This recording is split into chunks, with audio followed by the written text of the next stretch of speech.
Krishna. Thank you all for coming. So we are continuing the ninth chapter of the Bhagavad Gita. The ninth chapter of the Bhagavad Gita is called as yes, yeah, the most confidential knowledge.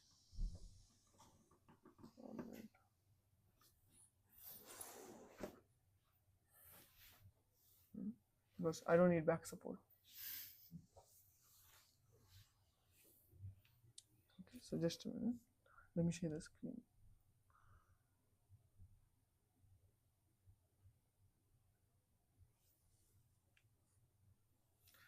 So in the ninth chapter of the Bhagavad Gita, Krishna is.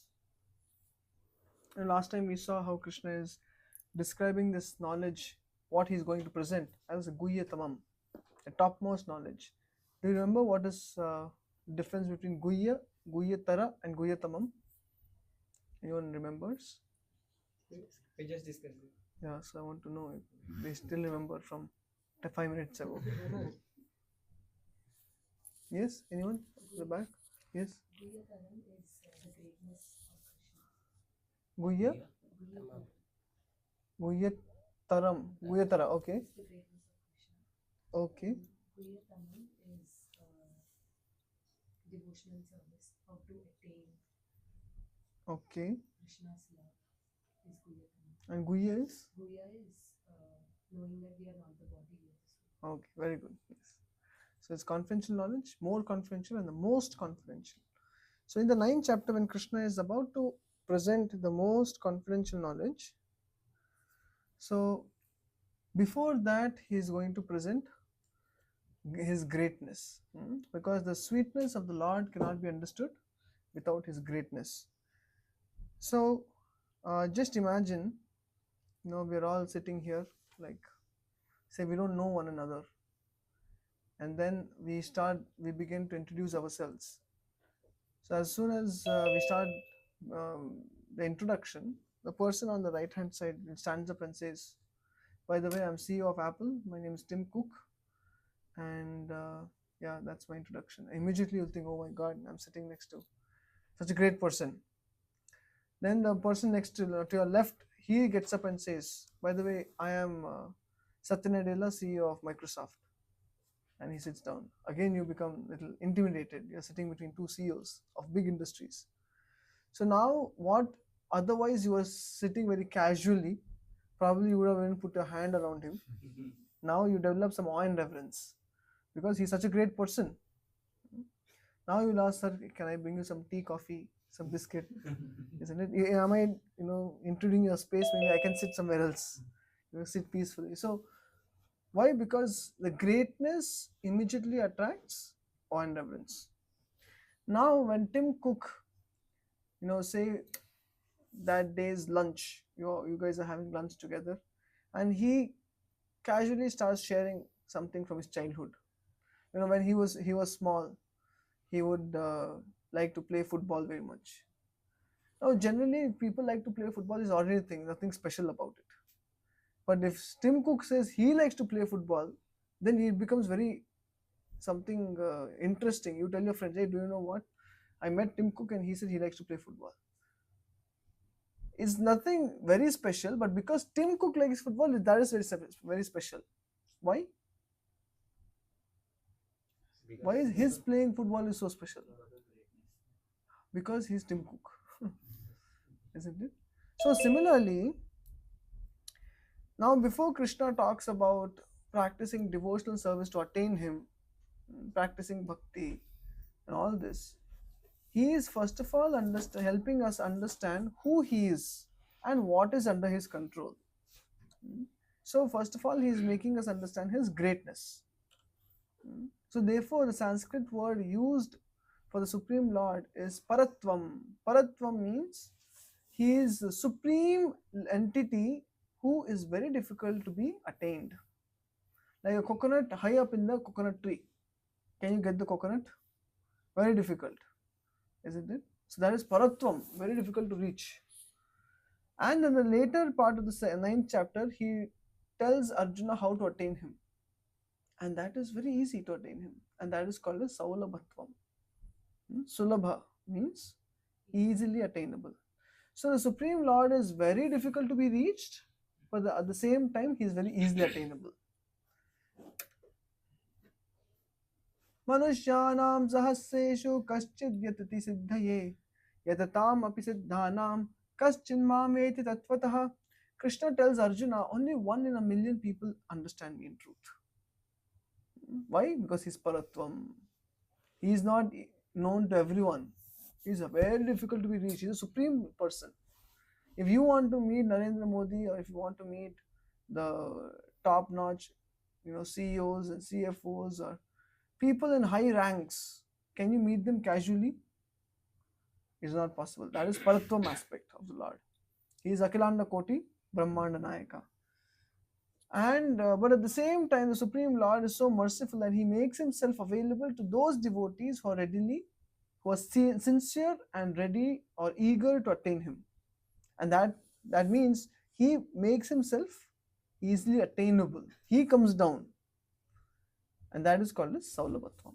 So the entire 9th chapter is, first Krishna talks about his Paratvam, how everything is under his vash, everything is under his control.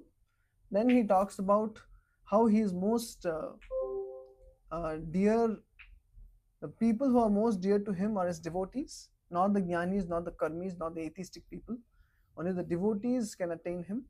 And finally he says how the devotees attain him. That is by practicing pure devotional service.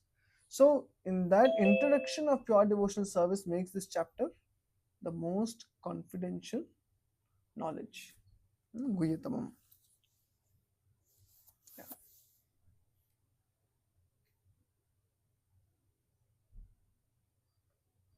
What is this? Okay, it's like this. Okay.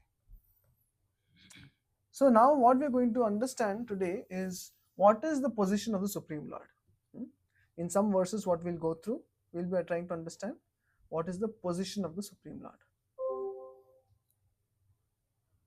And without understanding the position of the Supreme Lord, to understand his sweetness is not possible. It can only be understood at best, on a sentimental platform. If you do not know who Krishna is, what is his position, to understand Krishna's sweetness is not possible. And therefore, even in Srimad Bhagavatam,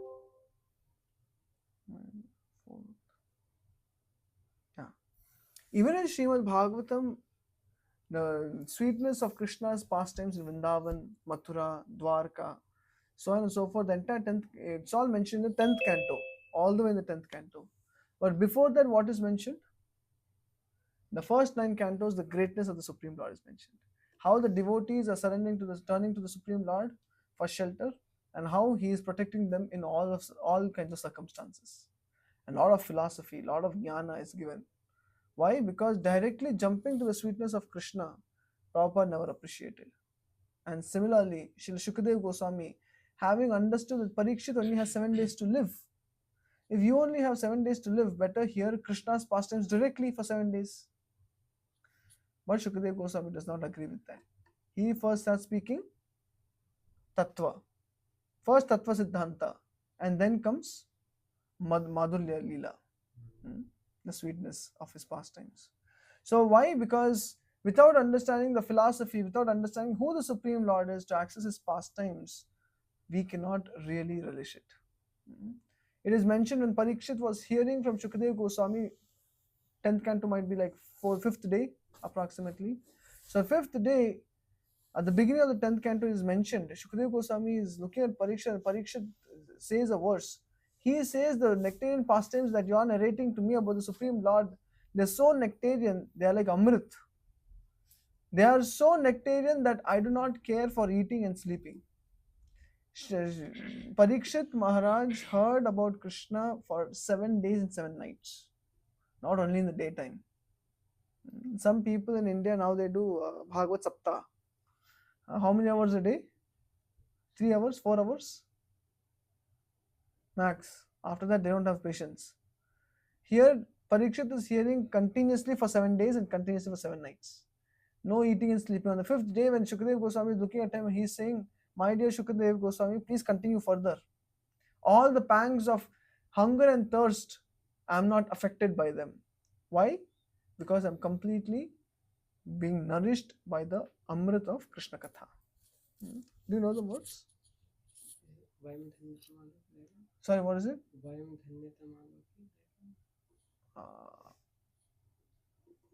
Anyway, it comes in the beginning of 10th canto.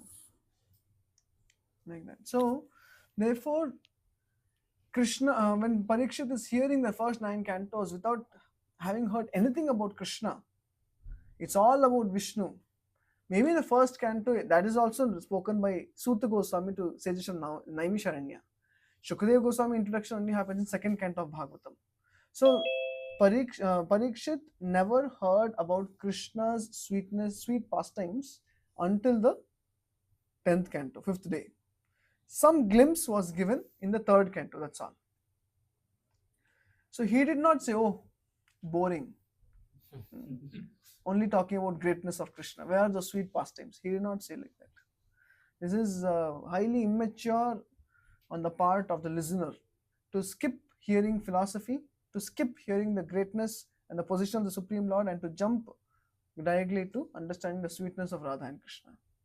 Without being free from lust, one cannot understand Radha Krishna pastimes. You know that? Krishna and Gopi pastimes cannot be understood by lusty people.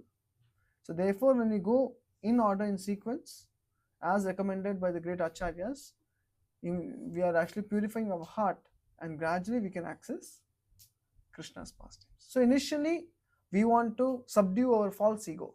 We think we are very great in this material world. So when we hear Krishna's greatness, what happens? We become little humble. Therefore, first hear Krishna's greatness. Then first develop humility, that I have no love for Krishna. Otherwise, in this world, some boys come to me and they say, Prabhuji, just look at Radha Govinda. So beautiful they are, and they are ready to cry tears also. I say, wow, we are very thankful if we meet such boys. And then when we ask them to chant Hare Krishna, they can't chant one round properly.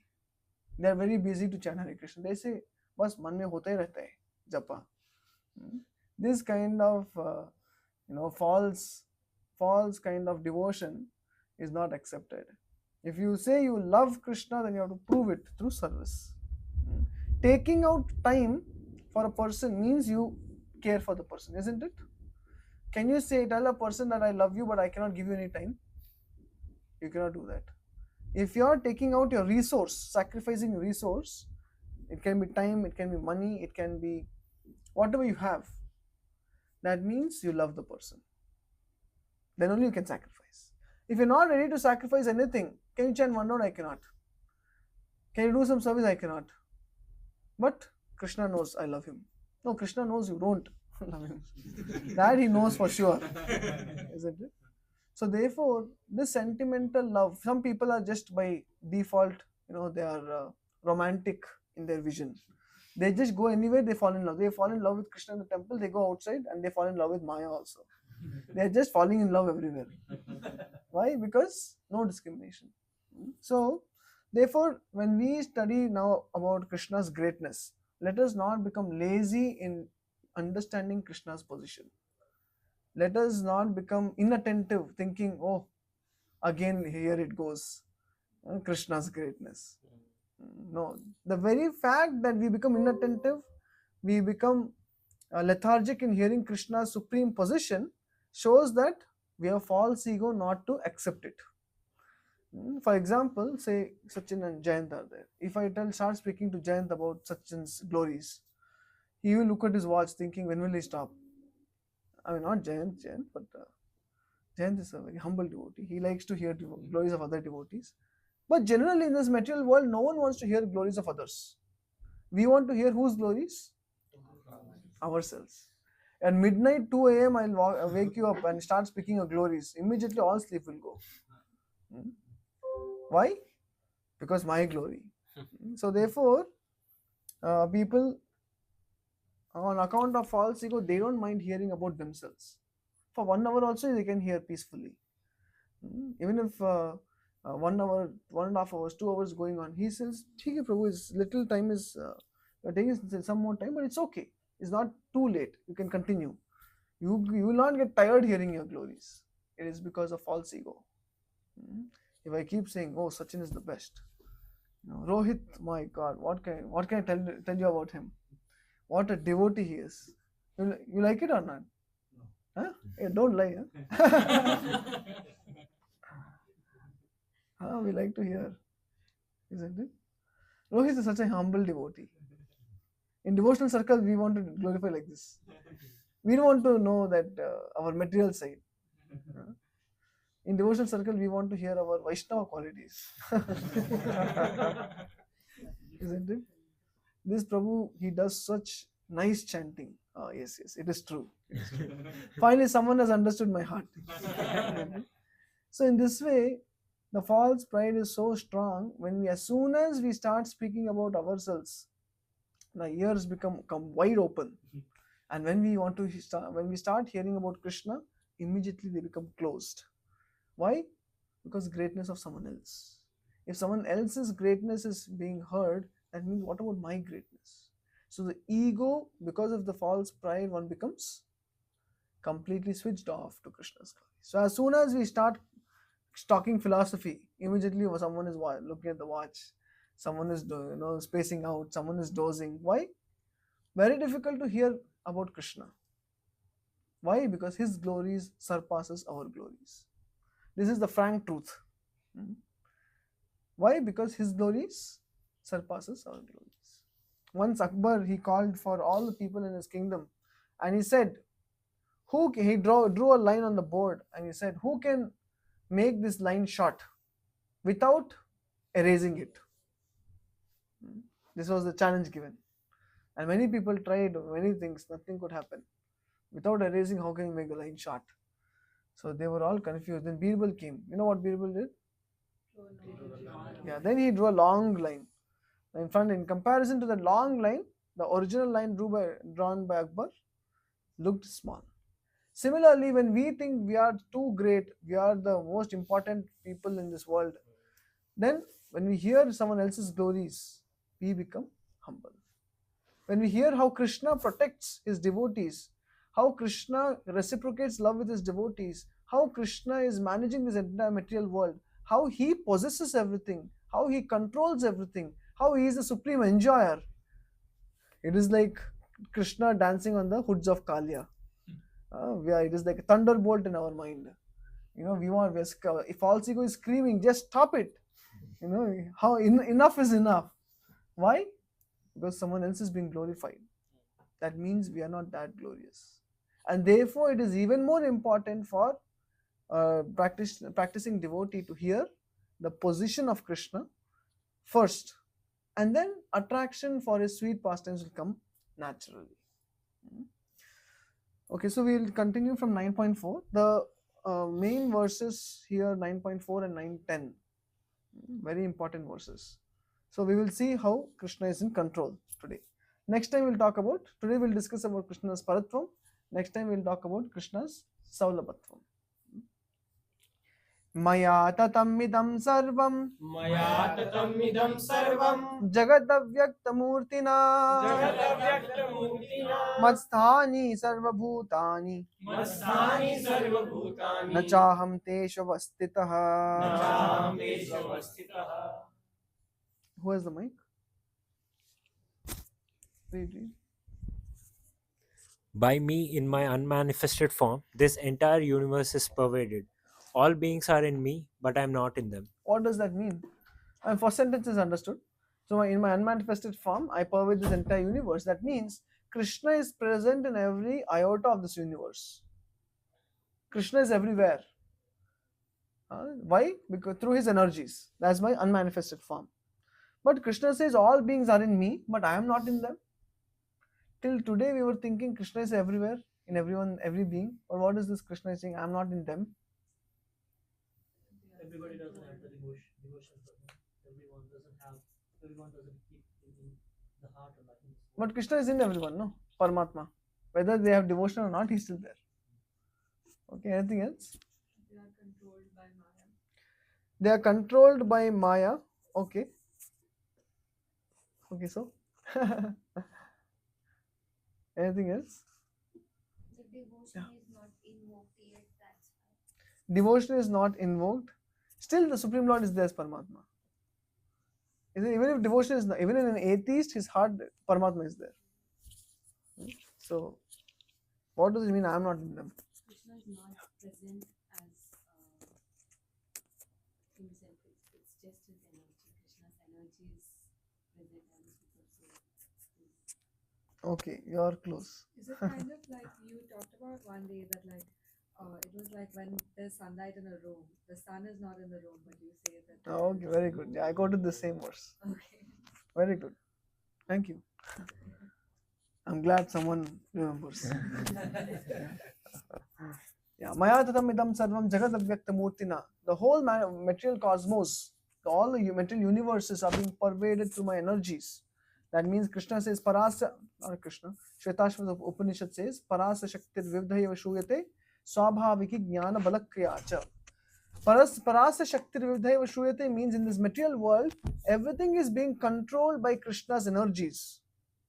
You know that story I have told, told you before, that one Muslim in mosque, he asked the person who was giving a speech, he was saying that Allah is everywhere. So this fellow gathered the guts and he asked, if God is everywhere, is he also in stool? He asked. The person got bewildered. What kind of question is this? It's insult to Allah. Kick him out. So people took him, kicked him out of the mosque. So this person was very disappointed that he was not answered. His question was not answered. He could not understand further about God. How can God be everywhere but not in stool? Then he's not everywhere. Just accept it, isn't it? So he was walking like that, and once, as he was walking, he see a ditch. He fell in the ditch, dark ditch. So when he fell and he woke up, he saw one there was a small hole from where light was coming, and that light was falling on a Back to Godhead magazine. You go to our canteen, in the corner there are Back to Godhead magazines. So on one Back to Godhead, or also called as BTG magazines, the light was directly pointing on that, and the headline or the main theme of the magazine was God is everywhere, even in stool. So that's what he read. Immediately he opened it, read it, he was completely convinced, and then he completely joined the Krishna conscious movement. You see? Why? Because people cannot answer, because they don't understand nature of God. Not everyone can understand what is God's position. Not every religion has that much level of depth. But here Krishna is completely revealing about his position. Krishna says, I am everywhere. How? Like Mataji said, through my energies, not in person. Through my energies, I am everywhere. That means when Krishna can be accessed, because it is mentioned in Sanskrit, Shakti Matayora Bheda. That is I'm not sure from where it is.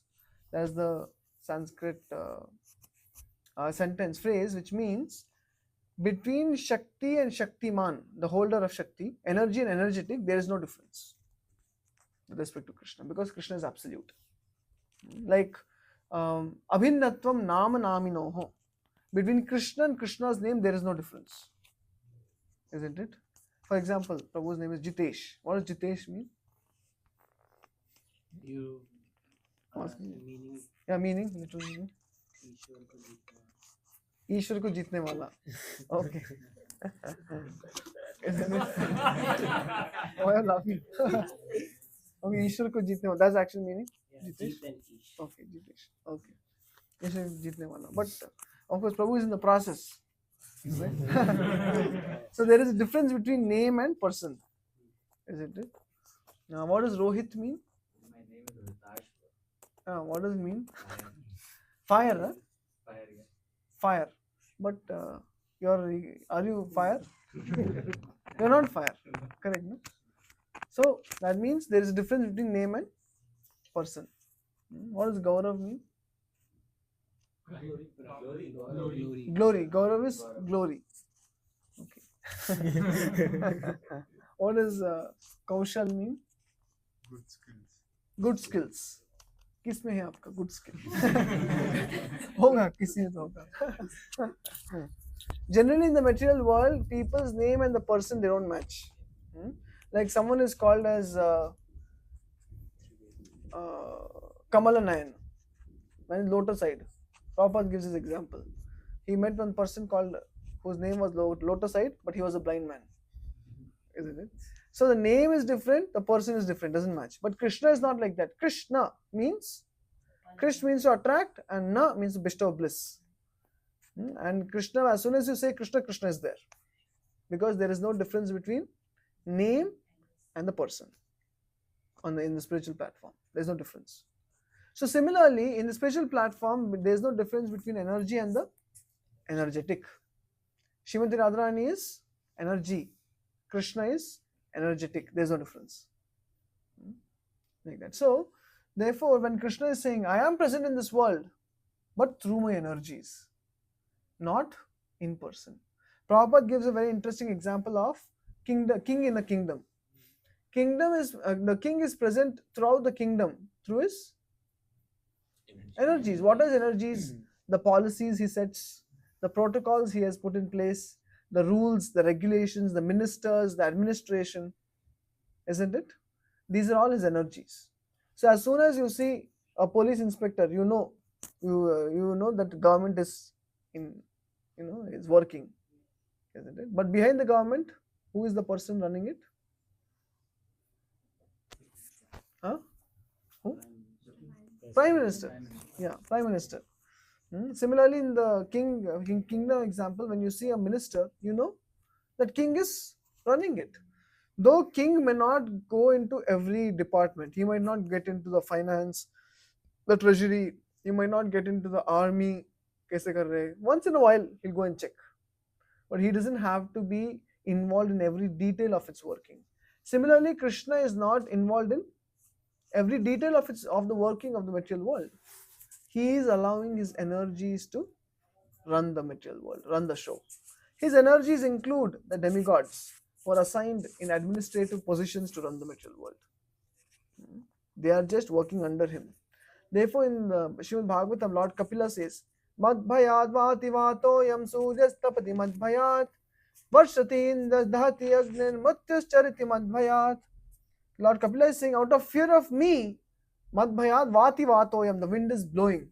Out of fear of me. Out of fear of me, the sun is giving out sunlight. Out of fear of me, Indra is forced to give rain. Out of fear of me, the fire is forced to burn. Out of fear of me, death is taking its toll. All this is happening out of fear of me, because they are all working under Krishna. That's Krishna's position. Yam Brahma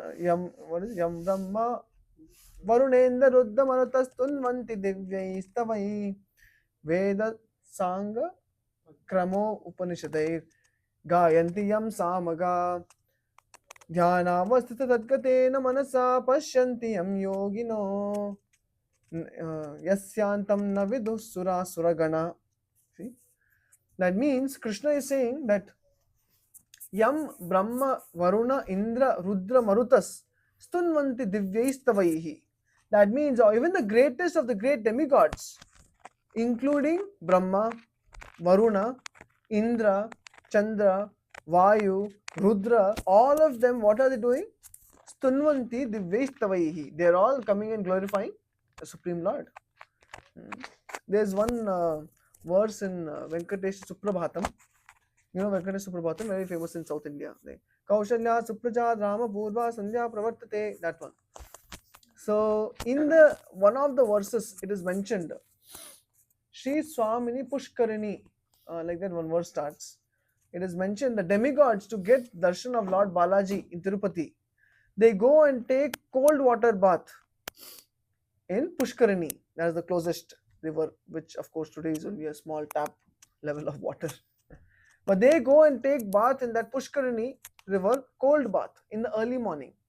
The demigods, I'm not talking about you and me, demigods. And in their wet clothes, without drying themselves, in wet clothes, they're all standing in line for the gates to open for darshan of Lord Balaji. It is mentioned that sometimes the demigods are fighting for the darshan, and the doorkeeper Jai Vijay, they are having a stick. And when sometimes Brahma makes little push, I am Brahma, come on, I need to get darshan, then he also gets a hit on the head from Jai Vijay. Hey, calm down, everyone should get darshan. That is the position of the Supreme Lord. So can you take out Suprabhatam lyrics? And see, she Swami Pushkarini. I forget so many verses. You don't quote it, you forget it. Yeah. So all the demigods, Yam Brahma, Varuna, Rudra, Maruta, Stunvanti, Divyaistavaihi. And then it is said all the Upanishads, all the Vedas, all the Samhitas, they're all describing and glorifying one person, that is Krishna. And all the yogis are performing severe tapasya because they want to meditate on the Supreme Lord in the heart, called as Paramatma. But still, after doing all of this, yasya antam na vidu sura asuragana. Still the demigods and the demons, they cannot understand Krishna's glories. They can never reach the end of Krishna's glories. It is mentioned Ananta is talking about Krishna from since time immemorial, and it is as if he has never started. Every day he glorifies infinite glories of the Supreme Lord, and how much more is remaining? Infinite more. This is the glory of the Supreme Lord. Ananta is constantly chanting different glories, no repetition. So the glory of the Supreme Lord is unending. It is vast, like an ocean. So all the demigods, they are also Krishna's energies. How is Krishna running this world? So the demigods. Then what we call as law of karma, karmana daivanetrena deha jantu pupattaye. Why does a living entity take a particular birth in a particular state in a particular city under two particular parents? Karma. Whose energy is karma? Karmana daivanetrena. Karma is also acting under divine supervision. Third canto mentions. 14th verse. Okay. Shri Swami Pushkarini Kalplava Nirmalangaha Shreyartino Hara Virinchi Sanandanadhyaha. Hara is who? No, Hara is Shiva. Shiva is waiting in line. Virinchi is? Who's Virinchi? Brahma. Sanandanadhyaha means Sanandana and his other brothers, 4 Kumaras.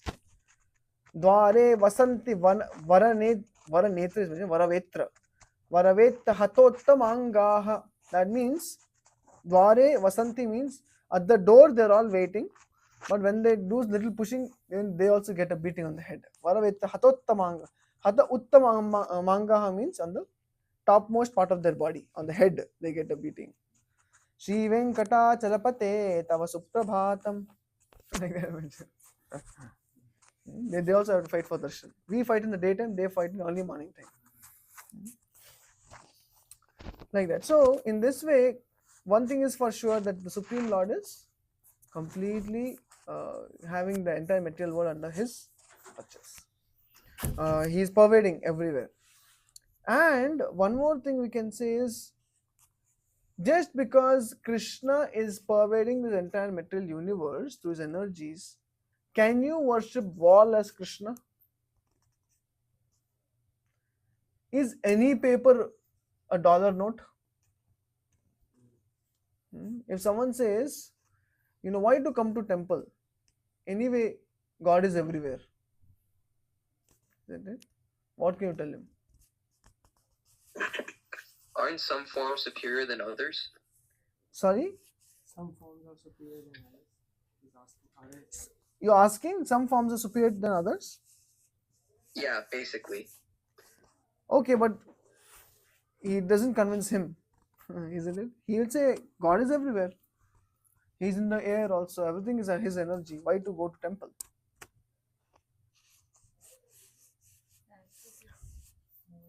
Sorry? This is easier. Access is easier, okay. Yeah. Krishna says that like those who serve his devotees Hmm. are the most precious to him. Like his devotees are the most precious to him. So if you go to temple, you can meet other devotees. Okay, you can meet other devotees. Okay. Anything else? The appearance of the Lord. Yeah, same. Appearance of the Lord in the temple. But their point is the Lord is everywhere. Why to go to temple? You know, heard this argument? Very famous argument. Why to go to temple? Lord is everywhere. Good argument. Association of devotees, okay. Also the same thing. Devotees are there in temple. You're making And the what? effort to see him. You're making, but he's everywhere. You chant his name in home. No difference. Huh? No difference? No, I'm telling He's you. being devil's advocate. Yeah? So immediately you should ask. See, you Can I want- say something? Yes, of course. So I have the answer for this one. I think so. So I'll just give you an example. If our tire gets punctured, right, of a car, and the air is everywhere, but we cannot just lift the tire in the sky in the air and get it fixed. We have to take it to the repair shop, to the auto repair. Same way, we have to go to the temple to get those vibes of the Bhagwanji, of the Krishna, to see them, to feel them, to get that energy directly from the temple. Okay. Thank you. God is everywhere, that is true. Yes. His energies are everywhere. But going to the temple Gives you the gives vibes. you that direct vibes, yes. Okay. Thank you. It is closer. It is close. Thank you, Mataji. It's close. Thank you, Mata. Yeah. It's like meeting the president directly and his PS. PS? His PA. assistant. PS. Okay. PA. Yeah. Okay. See, say for example, you purchase samosa in the canteen. Now, will you take out from your pocket when you search for paper to hold it? Then you see $100 bill. Take it, paper. Everything is paper. So, will you put samosa on the $100 bill and say, give me some sauce next to it? Can you say? Because everything is paper. No. When a paper is sanctioned by the, say for example, by the authority, whatever bank authority, in India it's RBI, Reserve Bank of India. US is what? Who is sanctioned authority? Federal Bank? Okay, so say the paper is sanctioned by Federal Bank. Is it the same as ordinary paper? Everything is paper. But, as Mati said, she said access is more. So, the paper which is like the dollar bill, that is much more valuable. For an ordinary paper, you will not get anything. But dollar bill, you can purchase a lot of things. Similarly, someone can say, you are worshipping Krishna as the deity, which is a stone made of marble or something. So in my home also I have so much of marble. I'll worship that. Can you worship any marble that becomes deity? No. It has to be sanctioned. That is prasadam, isn't it? So therefore, temple is a place where, first of all, the devotees are coming together and chanting the holy name, and therefore the Supreme Lord is happy to descend. He is invited by a pure devotee to come and reside there to show mercy to the devotees. Otherwise, yes, Krishna is everywhere, but he is not accessible. In the temple, he is accessible because he is personally present there. Other places, he is present through his energies. Yeah? Okay. I think we should move ahead. So now when Krishna says that all beings are in me, I am not in them, that means, just like Prabhupada explains in the purport, just like the king is not in every department, but all the other beings are in the company, say in the kingdom, but the king himself is not in every department. So therefore Krishna says, all the beings are in me, that means in my energy, they are all being sustained by my energy, but I am personally not in them. Does that make sense? Who can repeat what I said? Okay, except Mahindra. You sure? Okay. Everything is in me, but I'm not in them. Correct. That's a statement. Can you explain? So you have to explain that. Oh, you thought I'm asking for repetition of the statement? But it's like the same example of let's say the sea, and if you take a water from the sea, the composition of the salt would be same in the sea and in the cup which you have. Okay. You are explaining Achinta Bheda Ved. You are explaining how Krishna and us, we are equal in quality. Yeah. No, what Krishna is saying, all beings are in me, but I am not in them. That I want to explain. How is Krishna not in them? I just told you the answer. Without? You have a mic? Mic is your qualification to speak. So Krishna is present everywhere through his with like his energies. Hmm. So like the example that you gave, right? Like for example, not every piece of paper is a dollar bill, right? So it has to be Okay. sanctioned by some Okay. authority. Just so that you're going in the right direction, you're going to explain to me all beings are in me, but I'm not in them. You Yes. don't repeat what I spoke till now for last 45 minutes. All beings are in me, but I'm not in them. I just want one line explanation. Through his energies. No, one line but complete. Okay. So Krishna is present everywhere in each and every being and in like all the living, non-living things through his energies. Well taken. Okay. Aage batao. So, how does it explain the statement all beings are in me but I am not in them? Because everything originates from him. So like his he will give you 1 minute to think. Anyone wants to try? Jan, okay. The example that you gave, right? So Yes. as the king is present throughout his kingdom, through his policies, rules, regulations, through his ministers, the advocates, and everyone. So he is present throughout the kingdom, but through the entire kingdom is not present in him. So that is what the statement tells Okay. or narrates. Okay, very good. Thank you. Haribo. Yes, Prabhu. Yeah. They say Paramatma, right? Like that's in everyone. And Yeah. that is the Supreme Personality. So like, is that different? Correct. So that is also Krishna. Yeah. He is basically Krishna is pervading this entire material universe through his energies, different kinds of energies. Of course, he also resides as Paramatma in different living entities' hearts. But that is not Sakshat Krishna. As in, you cannot, feed boga to the Lord. You can't reciprocate love with Paramatma. He's just stationary Lord in the heart. You can meditate upon him. But when Sakshat Krishna is present, you can reciprocate love with him. Like that. So therefore, the Supreme Lord is present throughout the universe in the form of Brahma Jyoti and Paramatma, but not as Bhagwan feature. For Bhagwan feature, he's in his abode, or he's wherever the devotees come together singing his glories. He's Sakshat there. Like that. So the whole material world is running. It's all being operated by Krishna, but Krishna does not have to be involved like a mechanic fixing things and help operate this material world. He is letting the energies take care. What is Krishna doing? He is peacefully playing flute and enjoying in the spiritual world. That's how the owner of the company, he doesn't have to work with the employees. He is bindas with his family in his village, and here his energies are taking care. Sometimes an owner in India, you will see he doesn't even know how to sign. He's like Anguta Chap. He just comes, counts the dollar bills and goes. Rupees, notes and goes. Isn't it? He is bindas fellow because he's the owner.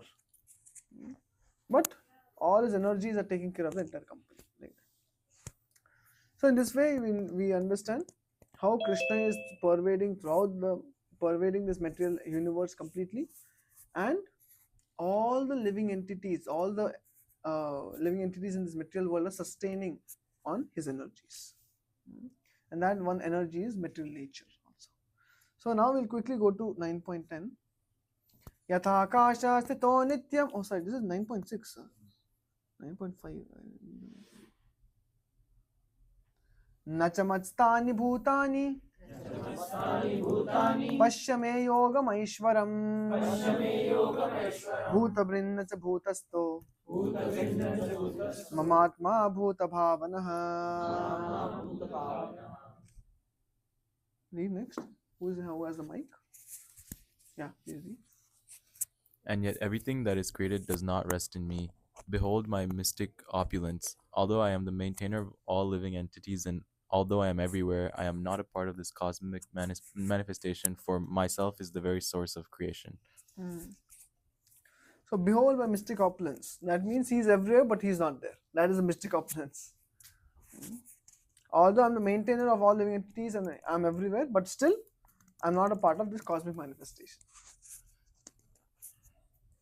Yeah.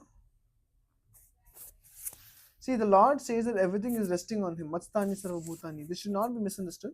The Lord is not directly concerned with the maintenance and sustenance of the material manifestation.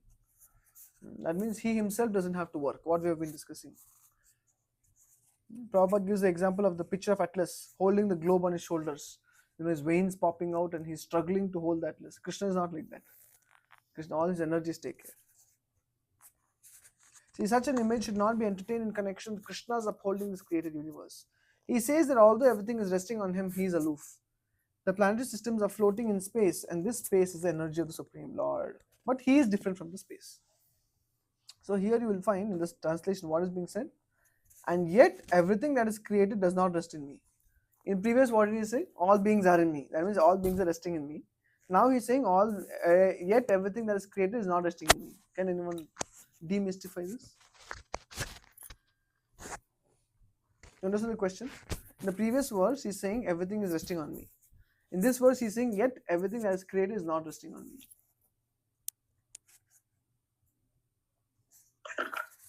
Does that mean his energies are rest? Does it mean that creation is resting on his energies? Very good. Haribo. You understood? All blank faces. You able to understand or no? Everything is resting on Krishna's energy. So Krishna is using interchangeably. Vadanti tat tattva vidas tattvam yajnanam advayam brahmeti paramatmeti bhagavan iti shabdate. Krishna has three forms, three features. One is impersonal Brahma Jyoti, which is light emanating from his body. Second is Paramatma feature. Third is his complete Bhagwan Swarupa form. So Bhagwan is complete feature which includes Paramatma and Brahman effulgence. But Paramatma only can include Brahman effulgence aspect. Brahman effulgence is the very external aspect. So when Krishna says everything is resting in me, that means everything is resting in my energy. And when he says everything is not resting in me, that means they are not resting on Bhagavan. That means he is not the one holding everything together. He is doing it through his energies. That difference he is implying. Does that make sense? Don't feel scared to ask questions. And if you're not understood, you can always raise hand and ask. I don't mind explaining. The most important thing is we have to understand.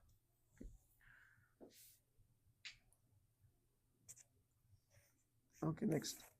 Yathakasha sthito nityam Vayu sarvatra go mahan Tatha sarvani bhutani Mastani tyupadharaya. Next.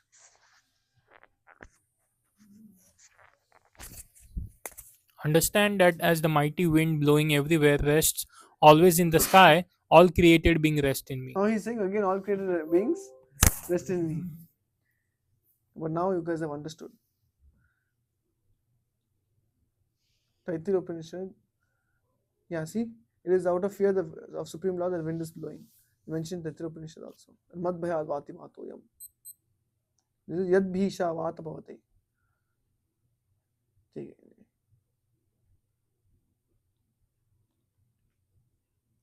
सर्वभूतानि कौन्तेय प्रकृतिं यान्ति मामिका कल्पक्षये पुनस्तानि कल्पादौ विसृजाम्यहम्.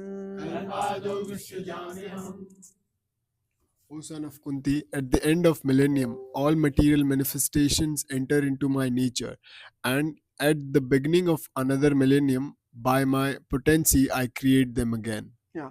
So what is Krishna saying? Who is the creator? Krishna is the creator. Generally in India, Hindus think Brahma is creator, Vishnu is maintainer, Shiva is destroyer. In this verse, Krishna is making it very clear, I am the creator, I am the maintainer, I am the destroyer. That is God. What does God mean? Generator, operator, destroyer. That's God. Krishna says, I do everything. But how is he doing creation if Brahma is creating? Because Brahma is his energy. Same one thing only is going on. So basically Krishna is saying, I am only creating through Brahma. I am only maintaining through Vishnu. I am only Vishnu. I am only destroying through Shiva. Now you see next. See, Prabhupada writes, the creation, maintenance, annihilation of this material cosmic manifestation are completely dependent upon on the supreme will of the Supreme Personality Godhead. Yeah. Prakritim swam avashthabhya visijami punah punah bhutagramam imam kritsnam avasham prakriter vashat. Yeah. The whole cosmic order is under me. Under my will, it is automatically manifested again and again, and under my will, it is annihilated at the end. Clear? Creation, destruction is done by Krishna only. See, now you know what is Krishna's position. Now you know when I chant, I get to chant Hare Krishna. I'm chanting the best, the topmost person's name. It's not some Krishna who is a lover boy of some girlfriend, not like that. Very high position of Krishna. If you read the purports on your, when you have some time, it will enlighten you further a lot. Nachamam tani karmani nibadhanti dhananjaya udasina vadasinam asaktam teshu karmasu. O Dhananjaya, all this work cannot bind me. I am ever attached. I'm ever detached from all these material activities, seated as though neutral. That means though Krishna is running everything through his energies, he is not affected by any kind of karma. There is no entanglement for the Supreme Lord. He has basically nothing to do with the material world. He has given to his energies, you handle this material world. What is Krishna doing? He is a supreme enjoyer. See, Deva Prabhupada writes, one should not think in this connection that Supreme Personality of Godhead has no engagement. He is like, jobless, looking for a job. He is not like us. It is mentioned in Brahma Samhita that, see, Brahma Samhita 5.6 states, Atma Ramasya tasyasti prakritya na samagamaha. He is always involved in his eternal, blissful, spiritual activities, but he has nothing to do with his material activities. He has no job to do. But what is his engagement, eternal engagement? What is that? Spiritual activity. Having fun. Having fun with the devotees. That's what Krishna is doing. See, if you are now, say all of you are working hard, you have to maintain your family, you have to maintain your parents, you have to get a home, you have to maintain yourselves. But what is the goal of life generally? People want to gather enough funds and retire and enjoy, right? That's what Krishna is doing. He doesn't have to work to enjoy. He is only having fun in the spiritual world. Yeah. Guruji also said Krishna is present as Bhagavan when his devotees are glorifying him. So that means he's coming to the temple, say, like when we are all glorifying Krishna. But over here it says he's only enjoying the spiritual world. Yeah. So what's the problem? So this is material world. Yeah. He comes, but he doesn't have to find a job. So he's having fun. He of can course. Come and no, that's what. No, if I glorify someone, they're having fun hearing the glories. So when you're chanting Hare Krishna, we are saying, Krishna, you are the best. He likes to hear. Krishna can come to, if he wants, he will come to material world when we are glorifying him. Yeah, he is there. Yes. Krishna is there. Krishna and his name are not different. As soon as you say Krishna, Krishna is there. So that means, is Krishna there in the temple hall or not? Yes. Sure? Or is in the spiritual world? Is there. Where? In the temple. Then what about spiritual world? Is there also. He's unlimited. He can be everywhere. Okay. The whole point is he is not working hard to maintain the creation. He is allowing the energies to take care of that. What is his role? He comes here, performs his leela, attracts his devotees, come back to spiritual world and have fun there. That is all he does, having fun. In the material world also when he comes. Externally, yeah, dharma samstha, dushkrit, what is that? Paritranaya sadhunam vinashaya dushkritam dharma samstharpanarthaya. Externally. Internally, why does he come? To reciprocate love with his devotees. Why? Because to Paritranaya sadhunam, to protect the devotees, he can send any of his other devotees to do that. to destroy, actually protection of devotees he comes, but to destroy the miscreants, to destroy the destroy the miscreants. Say for example, he has to kill Ravana. He is such as Paramatma. He can just block one artery and Ravana is done. He doesn't have to personally come as Ram to kill Ravana. Similarly, Dharma Samstarpanarthaya. Krishna can send one of his prophets or messengers or messiahs or acharyas to come and establish Dharma. He doesn't have to do it personally. Or why does he come personally then? Just to perform beautiful pastimes, tell the devotees this is what is there. This is only a trailer. This is full blown in spiritual world. Come and enjoy there with me. That's the internal reason of Krishna's descent or any of his incarnation.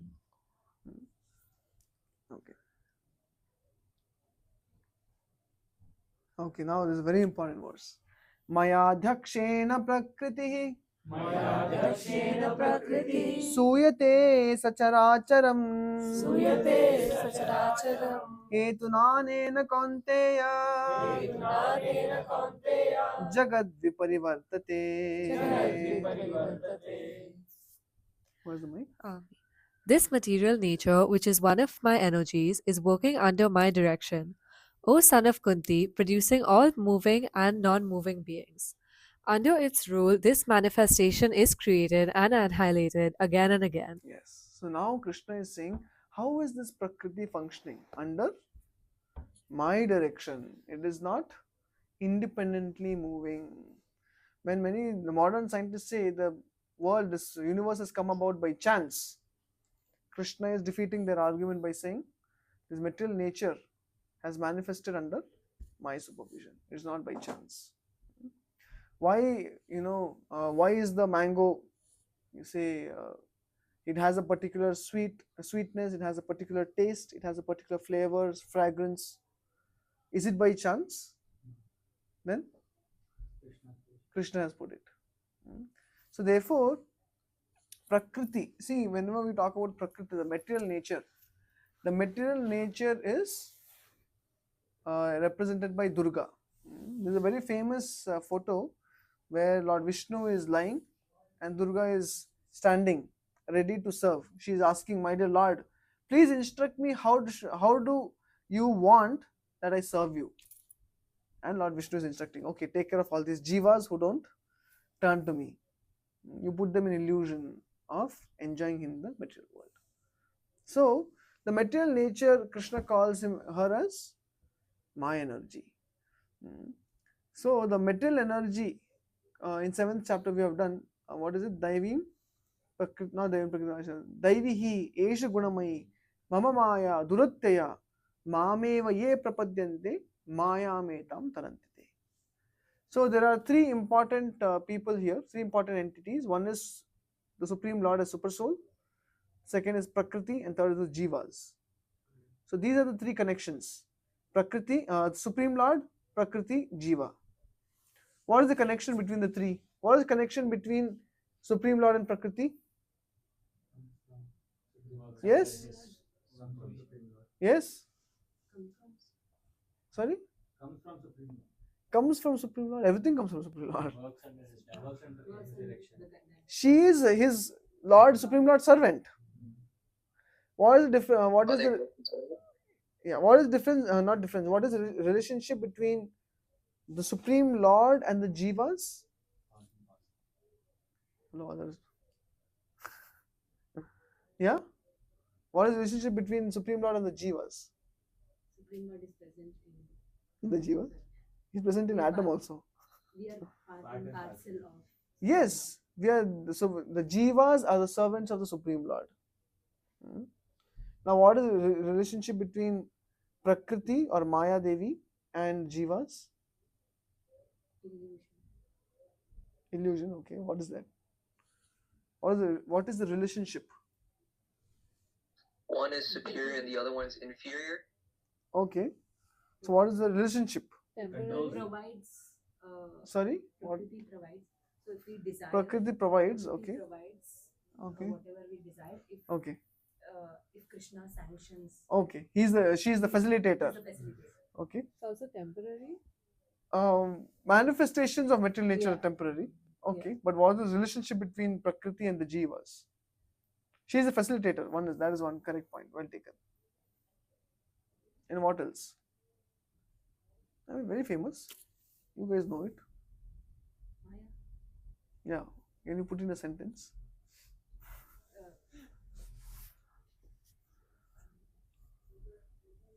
Yes. Gaurav Prabhu. We are the illusion. Yes. We are illusion. Yes. This is close. We are illusion as Maya is our. We illusion by Maya. Is that very difficult? What is the? Yes, correct. So the Prakriti is putting the living entities, the Jivas, into illusion, the conditioned souls. Is it very difficult to understand? Is it too much for one day? I wanted to complete this verse.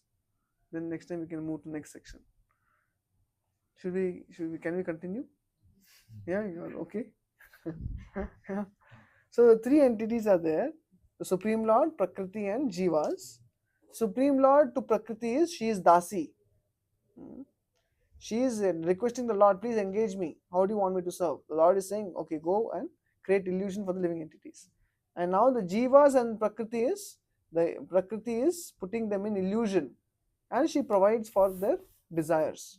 And the relationship between the Jivas and Supreme Lord is they're dependent on the Supreme Lord for the fulfillment of desires. Eko bahunam yo vidadati kaman. And at the same time, the spiritual nature is that the servants of the Supreme Lord. You should understand sambandha of each of them. Yeah. So now Krishna, either way, Krishna is the Supreme Lord. So if the Jiva surrender to Krishna, they become free from this relationship, from illusion of material nature. If they don't want to surrender to Krishna, then they have to surrender to Maya. Is that understandable? Okay. So therefore, in 7th chapter, Krishna says, Daivi Hesha Gunamayi Mama Maya Durataya. To overcome illusory energy is very difficult. Only for those living entities who surrender to me, for them, they can cross over material nature.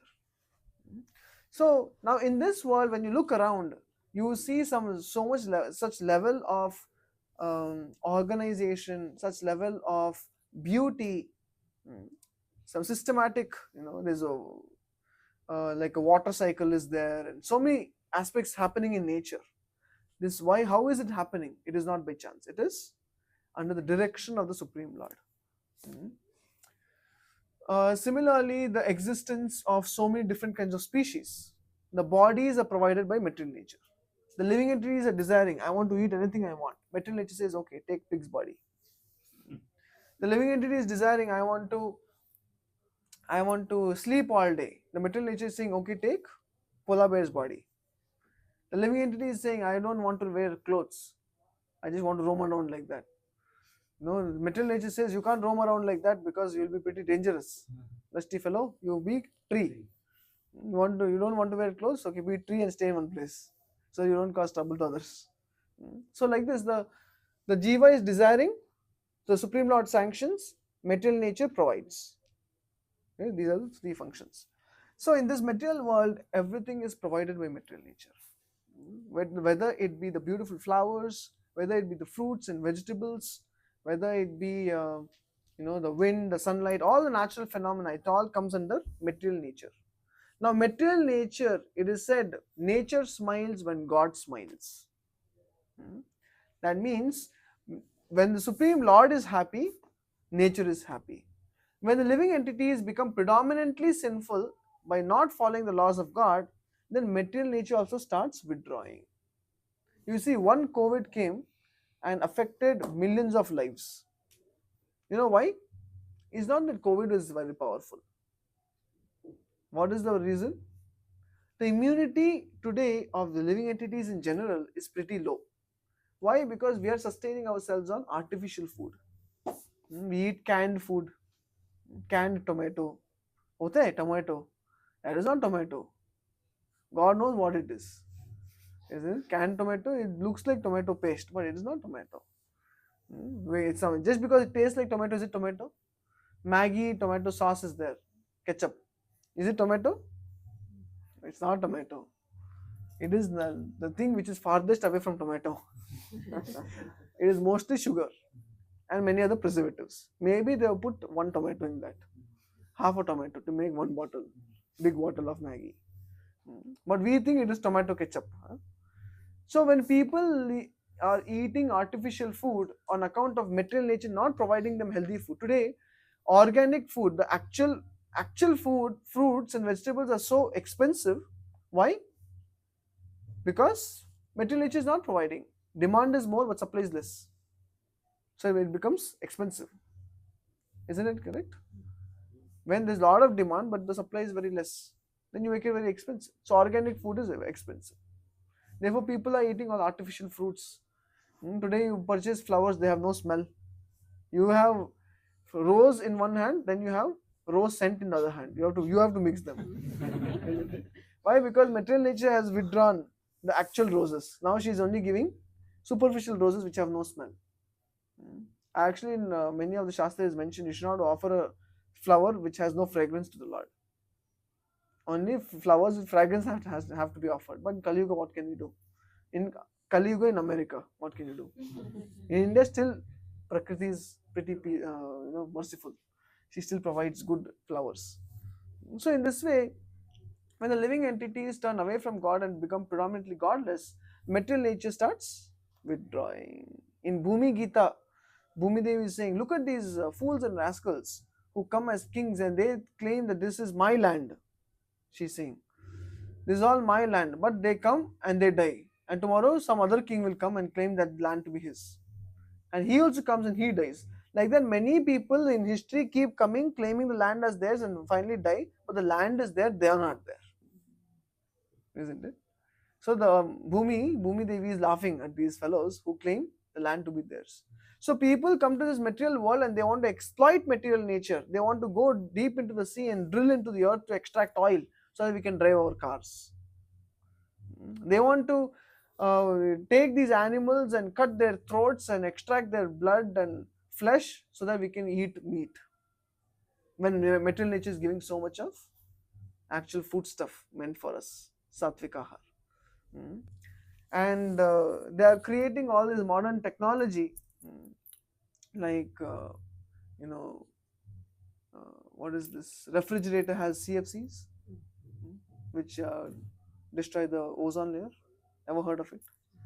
Yeah, they destroy the UV rays. They destroy the ozone layer, because of which the UV rays come and affect us. So in summer, I asked one devotee, "Hey, Prabhu, you are a devotee. Why are you wearing sunglasses? Like looking stylish?" He said, "Prabhu, it's not that I want to look stylish. In the US, you're supposed to wear because the ozone layer is more depleted here, isn't it? You know that? So therefore, more we don't follow laws of God, more the material nature withdraws resources. When material nature withdraws resources, we don't have fresh fruits and vegetables, flowers, nothing to sustain. Then we eat all artificial stuff, frozen food, frozen vegetables. Recently in our storage, I saw frozen bindi. Bindi also they freeze. I had only seen frozen mutton and frozen carrot and beans. Nowadays, frozen bindi is also there. Everything is frozen and everything is canned. Why? Because nothing else is available. Even in summer, the mango is not tasty nowadays. All fruits in America you taste, everything is sour. Pomegranate sour, mango sour. You can't make one nice fruit salad because there is no sweet fruits. Material nature is not giving, not providing, because nature smiles when God smiles. To the degree the conditioned living entities are against laws of God, when Krishna is not happy, then material nature withdraws. And when she withdraws, we have to live an artificial lifestyle. Today you have seen those plates, leaf plates. It's not actual leaf plate, but they are only painted as like a leaf. It's like a plaster. It's some plastic thing only, but it is colored like a leaf. So you get the feel that I'm having on leaf plate, like in South India. But actually it's not a leaf plate. Why don't you actually get a leaf plate? Because no leaves. Isn't it? Similarly, you find in lawn, the grass, you have turf, that artificial grass. What is it called? Artificial grass? Turf only? Okay, was good. So it's called this turf, artificial grass. Why you want artificial grass? Why not actual grass? They want to make artificial out of everything. Similarly, traditionally you used to get wooden chatais. The wooden chatai is actually made of wood, certain type of wood. But nowadays you get synthetic chatai. The problem with synthetic chatai is it is plastic, but that as soon as you sit on that plastic, it increases ushna in the body, increases heat in the body, which is not good for the functioning of the system. So the people are going away from nature because they're turning away from God. Nature is withdrawing, they are going away from nature, and today people are leading such artificial lives, and therefore immunity is going down because all is canned food, frozen food, all is zero prana. Today you get frozen chapatis also, frozen samosa, everything. I saw one MTR frozen palak paneer. What do you have to cook? Nothing, just heat them up, isn't it? But they think it looks like palak paneer, but the nutrition of palak paneer is not there. Everything is a big zero because the prana is not there. So the modern man is thinking, I'm very smart, I have tricked God in trying to get whatever I want wherever I go. But it's not the case. So today people, their immunity is so low, one disease Maya Devi sends, millions of deaths. And when people predominantly become sinful, then she puts two rulers of two lands up against one another. They fight war and kill, most of the people are dead. Why? Because they are all predominantly sinful. Like this is all material nature does under the direction of the Supreme Lord. And therefore, Queen Kunti, when Krishna was returning to Dwarka from Hastinapur, she is persuading Krishna to stay back, and that time she says, my dear Lord, when you are present with us in Hastinapur, Tava Vikshitaihi, she says, by your glancing, the rivers are full of water. Today, rivers are not there. They are reducing. The right level of water is reducing in rivers. Like I said, Pushkarini, today is only a tap water, like this thin. Before it used to be a huge waterfall. Now it is very thin water stream. The rivers are full of water. Oceans are full of pearls.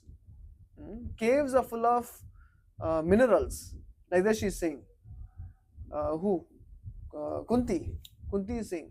Because you glance over material nature, by your glance, everything, material nature is simply producing more and more. But when we displease the Lord, the Supreme Lord doesn't glance. And the material nature withdraws the resources. So whatever we eat, forcefully we are exploiting material nature and getting, if you see so many of the videos on online, you will find how they extract milk from a poor cow. That type of milk will not nourish us. It is not very good. We can, of course, here in the temple we have to use some milk for the pleasure of the deities. That way when the cows get benefit because the milk is going for deities. But generally we have to be very careful. If anything is a part of exploitation, we also take some part of the sin. So we have to be very, very careful. The way they extract milk, because everything is industrialized, that milk will go to 100 cities and everything is all about money today. So when you exploit material nature, then nature is only withdrawing. Can you be happy? People before were happy simply living in villages. Today even in city with a very, very good job, they cannot be happy. Why? Because they're displeasing God. So the material nature is not our dasi. Material nature is Krishna dasi. She is Vaishnavi, isn't it? So therefore, if we please the Supreme Lord, one devotee was saying, even today there is at least some sanity in Kali Yuga in the material world because there are some devotees chanting Hare Krishna. You can safely accept it. There are still some devotees purely chanting Hare Krishna, therefore there is still some sanity to the degree of exploitation that's happening. Prabhupada said 10,000 golden years. After that, you will experience what is Kali Yuga. Prabhupada said this Iskcon will be there for next 10,000 years. What about the first year after 10,000 years? Pray that you will not be born at that time. If you want to understand what happens, you can read 12th canto Srimad Bhagavatam. It is mentioned. Ghastly features of Kali Yuga. For an example, just to give you, the parents will eat the aborted flesh of their own child. It is mentioned Kali Yuga. And don't be surprised, some places now also they eat. You know that? Okay. Oh, is it? Okay. Bhagavatam says. Yeah. Like that. So it just becomes ghastly and it is no place for a gentleman anymore. That time Kalki comes later on, and he understands here Abyss, no Siddhanta will work. Siddhanta would have worked only in those 10,000 year period time. Now only my sword will speak, and he cuts off the heads of everyone. Kalki, because no more knowledge, because they become completely demoniac in Kali Yuga, like that. So anyway, so Krishna is saying this material nature is working under my direction, producing all the moving and non-moving beings. So therefore, if we want to live a happy life, eco-friendly life, if we live a eco-friendly life, then material nature also reciprocates and provides for our sustenance. Yeah, the Supreme Lord is Supreme Director, Supreme Lord is Supreme Will, and the background of material manifestation. Yeah, the Father gives the seeds to the womb of the mother of the child. Similarly, the Supreme Lord, by his mere glance, injects the living entities into the womb of material nature, and they come out in their different forms and species according to their last desires and activities. The Lord is not directly attached to his material creation. He simply glances over material nature. Material nature is thus activated, and everything is created immediately. Because he glances over material nature, there is undoubtedly activity on the part of the Supreme Lord, but he has nothing to do with the manifestation of material world directly. Yeah. This example is given in Smriti. When there is a fragrant flower before someone, the fragrance is touched by the smelling power of the person. Yet the smelling and the flower are detached from one another. There is a similar connection between material world and Supreme Person of Godhead.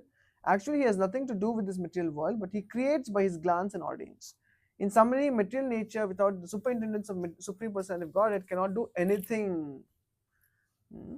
Even in creation, it is mentioned, when the material world was created, the living entities were injected, Brahma had structured the 14 planet systems, and all the demigods had taken their position, like, for eyes they're demigods, for ears they're demigods, for nose they're demigods, of all the senses of the body they're demigods. So different functionality, different demigods are there in the universe level and even our body level. And all the demigods were placed, all the living entities were placed, everything was there. Still the material world was dead. It is said only when the Supreme Lord entered as the super soul of the universe, then the whole material world became alive. Even today our body is functioning because super soul is there. At the time of death, the super soul leaves first, then prana or vayu leaves second, and the soul is forced to leave. Otherwise, soul is attached to the body. He doesn't want to leave. So the sustenance is by the mercy of the Supreme Lord. Okay, so in short, you see, with 9th chapter. 1 minute. Okay, chapter 9. How do I go to chapter 9 alone? Okay, so see, these are different texts. So we did till text 10. So now Krishna tells, in short, he says there are different kinds of people in this world. The atheistic people, they deride my original form. They don't accept me. They are very asuric and demoniac. They're demoniac and atheistic, he says. So they don't accept my original form. They accept atheistic conceptions, but they cannot attain happiness. Then he talks about the devotees, but my devotees are not like that. My devotees are Mahatmas. Mahatmanas tumam pata daivim prakritim ashritaha. My devotees take shelter of my Daivi Prakriti, not the Mahamaya, but the Yoga Maya. Daivi Prakriti is Srimati Radharani.